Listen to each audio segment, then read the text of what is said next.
Hello. Have you heard the age-old saying that you should only be investing into companies that you understand? Well, that's accurate. However, it's also a little bit of a lie, and you have to know how to navigate this saying. So, what does that mean? So, people say that you need to be investing into companies that you know what they are about. The thing is, that can be a little bit deceiving, and sometimes it can be very deceiving. Because if somebody tells you that you should be investing into Tesla because you can see the cars, you know that they are successful, they wouldn't really know what they're talking about. Because you have to take a look at the financials, you have to see what the company is making in terms of money and what is doing in terms of debt and all sorts of things like growth and everything before actually taking the decision to add this stock to your portfolio. So the problem with these companies and the trap really is that you may think that Snapchat is around, it's very successful.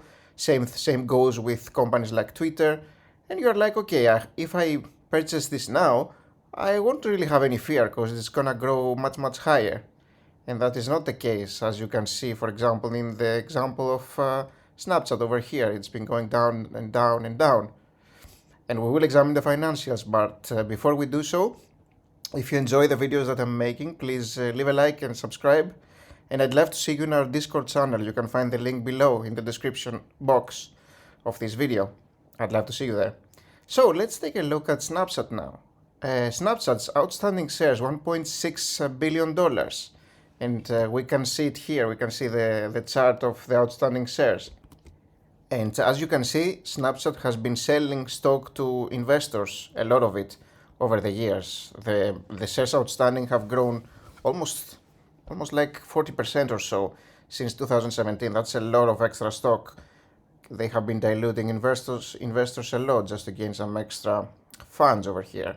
Now I'm assuming this won't keep happening just because the price of the stock has fallen off a cliff here, and maybe they don't really want to sell stock that cheap right now, but they don't seem to be buying back as well. So why is that happening? Let's take a look at the financials. So you will see that the projected PE is 77, while the current PE is non-applicable here, is a hyphen. So basically the company seems to be losing money. Let's take a little bit of a closer look now at the financials. And we always start with the income statement over here. And I always like to take it to the last 5 years or so, just to have a closer to the present image representation of the company. And so you will see here a nice thing about companies of that sort, like tech companies. They tend to have nice growth and nice margins. And that's the nice thing that you should love about these kinds of companies.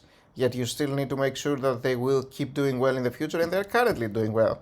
That's also important. Because something that you need to understand is when you are actually buying a company, let's say that I'm buying a company on Tuesday, that same Tuesday, everybody had the opportunity to buy the same company.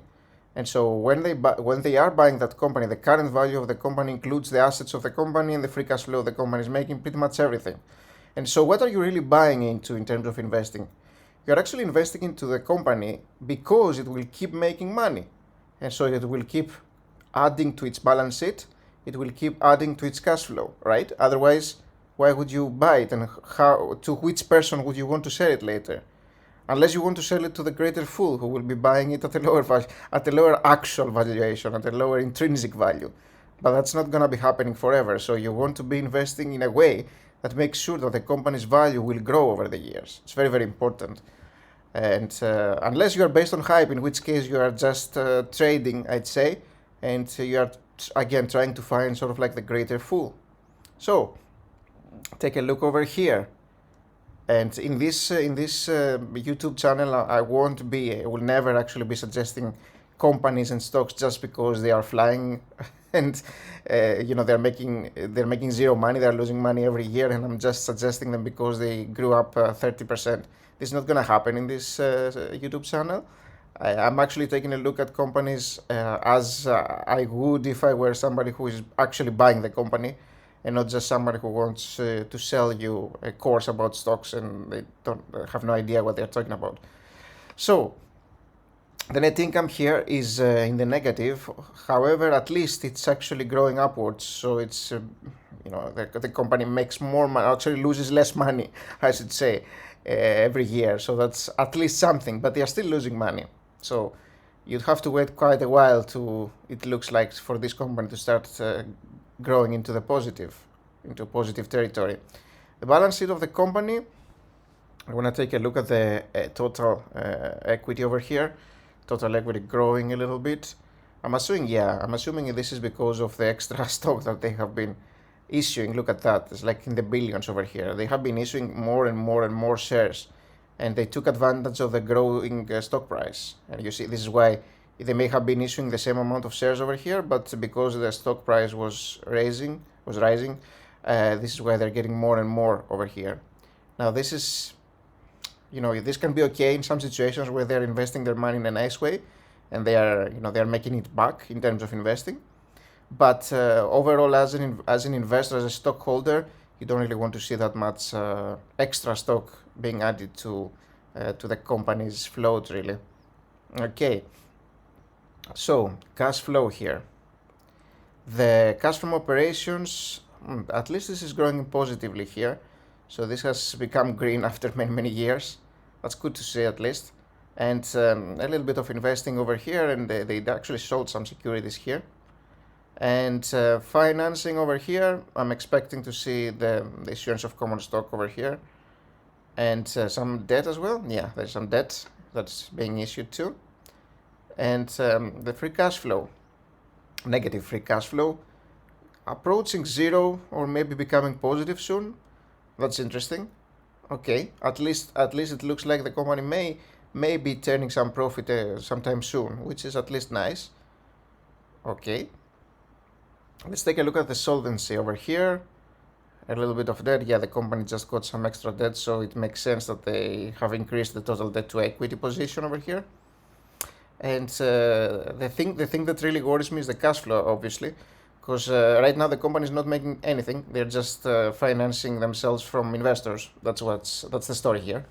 And but even if they are doing that, they have a market cap of $46 billion, which is probably a company that makes about like $10 billion of free cash flow a year.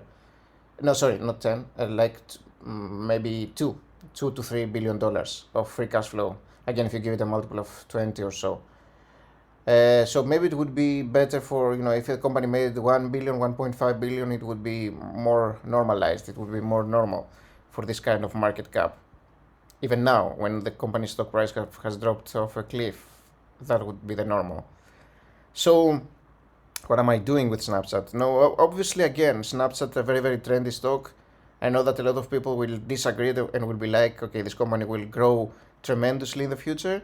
But, and I agree. I mean, there is a possibility that the company will be doing well in the future, but I won't be paying for the company now what it will be worth 10 years into the future. Because then I wouldn't be finding new buyers to sell the company, because at least I won't be finding sensible buyers. Maybe there are some people who are acting like today and buying the company. But as the company is right now, as it's trading right now, I couldn't get into it. I mean, it's a very, very steep valuation for me. Maybe at a much lower price, I could get into it and be a little bit wishful that it will go well in the future, but I am not a big fan of that. Now, I've said it multiple times. If you understand that you can buy this company and it can go down and you don't really care that much, you just rely on hype, and you know that this is what you're relying on, and you're basically trading the company. You're trading basically not even the company, you're trading the chart. That's what you're doing. Then I'm fine with it. I mean, if you actually understand that you're doing that, and you are not gonna tell me, okay, this company is making a lot of money and it's amazing and it's growing tremendously, and you're like, okay, this company has dropped a lot, I'm seeing some interesting technical indicators here, it may go up in the near term, and I want to buy it and sell it a little bit later, I'm totally fine with that. That's a very, very sensible position. But if you're telling me that you're going to invest in this company for 10 years from now, I'll be like, that's a little bit crazy, isn't it? Alright, so this was what the video was about. If you did enjoy it, you may want to take a look at this one that I created about context logic, or wish.com as you mostly know it from. So thanks for watching, and I'll see you in the next video, guys. Bye bye.